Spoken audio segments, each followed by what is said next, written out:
Segera setelah dia pensiun, pria itu membeli sebuah kastil berusia 240 tahun. Setelah 2 tahun direnovasi, tidak hanya interiornya yang indah, luas dan nyaman, dan seorang putri cantik yang menanam sayuran di depan rumah. Dia mengelola pertanian seluas 500 hektar sendiri. Keluarga ini memiliki semua yang mereka butuhkan. Yang mereka pedulikan hanyalah ketika putri mereka bisa menemukan pacar setelah menyelesaikan renovasi aula pintu masuk. Mereka memulai renovasi formal ruang tamu. Banyak kayu relief barok Prancis telah jatuh ke lantai. Perapiannya telah membusuk, memperlihatkan batu-batu interiornya. Jadi Derry mengumpulkan semua bagian dari ruangan itu dan memilah-milahnya dan mengoleskan perekat pada bagian belakangnya dan mengembalikannya ke kondisi semula. Papan-papan lantai juga dilepas. Derry menggunakan bor mikro untuk mengamplas lubang-lubang tersebut dan mencabut paku-paku aslinya. Kemudian istrinya mengamplas permukaannya dengan amplas. Setelah dibilas dan dikeringkan, kayu-kayu itu bisa digunakan kembali. Sementara itu, rangka lantai sudah terlalu tipis.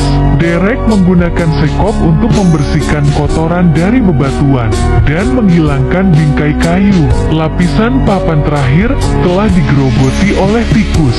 Setelah dihilangkan, itu adalah sambungan langsung ke ruang bawah tanah. Tapi untuk menghemat uang, Karin memasang papan baru yang dipres dan dicetak. Tampilannya jauh lebih bersih. Truk dengan batu bata sarang lebah baru saja tiba. Derry teringat akan ilmu fisika yang ia pelajari di tahun kedua. Meminjam papan miring untuk memasukkannya satu persatu ke ruang bawah tanah. Lalu memasang tulangan dan mengoleskan semen. Batu bata sarang lebah dapat ditumpuk untuk memberikan dukungan yang stabil untuk lantai dasar. Dan kemudian Anda bisa meletakkan papan satu persatu.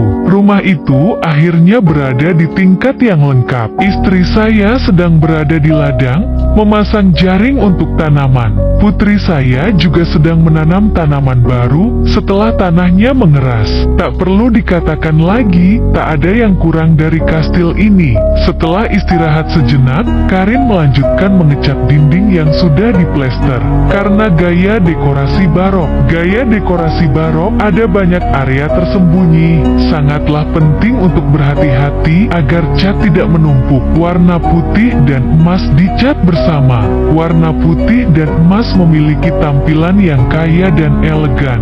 Setelah pengecatan, perlu diisi lagi dengan air brush. Beberapa detail digariskan dengan kuas yang sangat halus untuk menyempurnakan bentuknya.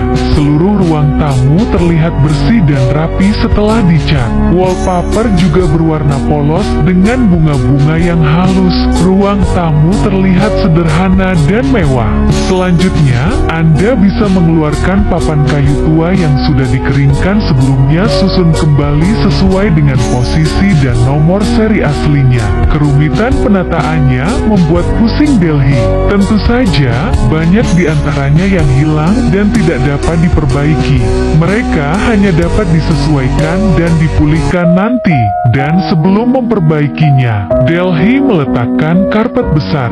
Setelah beberapa hari di pasar tanpa hasil, dia harus melakukannya sendiri. Dia harus membuat ulang lantai benteng dengan papan baru satu persatu. Dan istrinya sudah mengambil mesin jahit. Tirai di rumah baru itu juga buatan tangan olehnya. Dengan lampu gantung kristal, seluruh ruangan memiliki atmosfer yang nyata. Derry memotong bentuk gerbang di kayu dengan potongan logam untuk memberikan sentuhan kelas pada seluruh pintu.